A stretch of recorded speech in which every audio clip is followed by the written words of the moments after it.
കണ്ണൂരിലെ കുറച്ച് സ്ഥലങ്ങളൊക്കെ ഞാൻ നിങ്ങൾക്ക് പരിചയപ്പെടുത്തി തരാം. ആദ്യം നമ്മുടെ നാരായണ പാർക്കിനെ പറ്റിയാണ് പറയാൻ പോകുന്നത്. ശ്രീനാരായണ ഗുരുവിൻ്റെ പേരിലുള്ള കോളേജുകളും അമ്പലങ്ങളും പിന്നെ കുറേ പാർക്കുകളൊക്കെ കണ്ണൂരിലുണ്ട്. ഞാൻ ഇപ്പോൾ പോയ ശ്രീനാരായണ ഗുരുവിൻ്റെ പ്രതിമയുള്ള ഈ പാർക്ക് ഒരു കാലം അത്ര വൃത്തിയൊന്നും ഉണ്ടായിരുന്നില്ല. ഞാൻ 10 വർഷം ഗേൾസ് സ്കൂളിൽ പഠിക്കുമ്പോൾ ഈ വഴിയായിരുന്നു എന്നും പോയിക്കൊണ്ടിരുന്നത്. അന്ന് ഇതിന് ശ്രീനാരായണ പാർക്ക് എന്ന് പറയുമെങ്കിലും പാർക്കിൻ്റേതായ ഒരു സൗകര്യവും ഈ പാർക്കിൽ ഉണ്ടായിരുന്നില്ല. എപ്പോഴും ഇങ്ങനെ വളരെ മോശം സ്ഥലമായിരുന്നു. കാണുമ്പോൾ തന്നെ ഒരു വൃത്തികേട് തോന്നും. ഈയിടെ ആണെന്ന് തോന്നുന്നു ഈ പാർക്ക് മനോഹരമാക്കിയിട്ടുണ്ട്. ഇവിടെ വൈകുന്നേരങ്ങളിൽ ആളുകളൊക്കെ വന്ന് ഇങ്ങനെ ഇരിക്കുന്നത് കാണാം. പിന്നെ കുട്ടികൾക്ക് കളിക്കാനുള്ള സ്ഥലങ്ങളും പിന്നെ പല എക്യുപ്മെൻറ്റ്സും ഇവിടെയുണ്ട്. ഇപ്പം ഞാൻ ഇന്നലെ ആദ്യമായാണ് ഈ പാർക്കിലൊന്ന് കയറിയത്.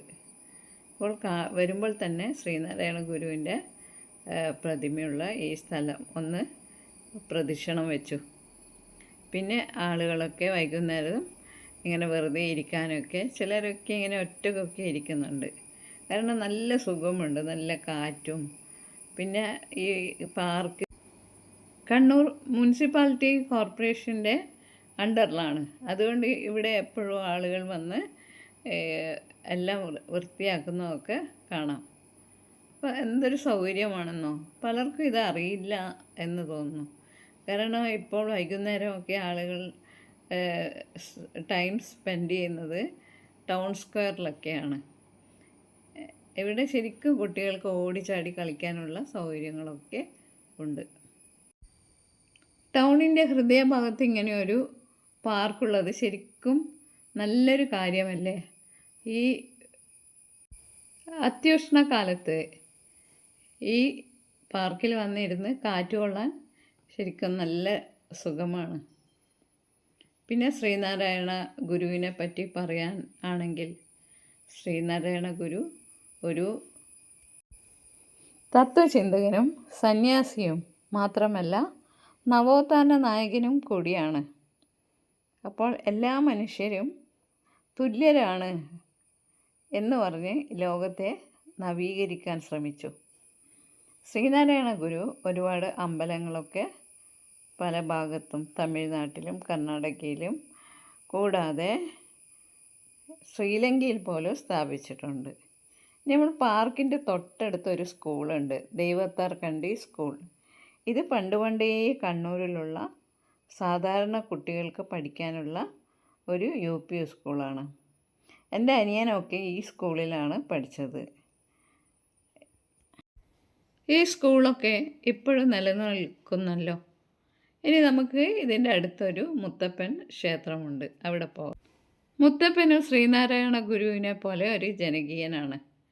കണ്ണൂരിൻ്റെ മുക്കിലും മൂലയിലും മുത്തപ്പൻ ക്ഷേത്രം കാണാറുണ്ട്.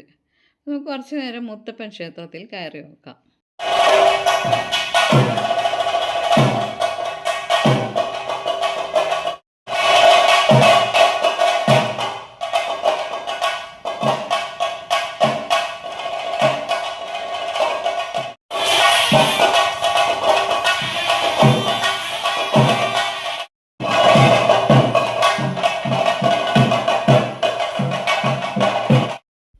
മുത്തപ്പൻ്റെ വെള്ളാട്ടമൊക്കെ കഴിഞ്ഞു.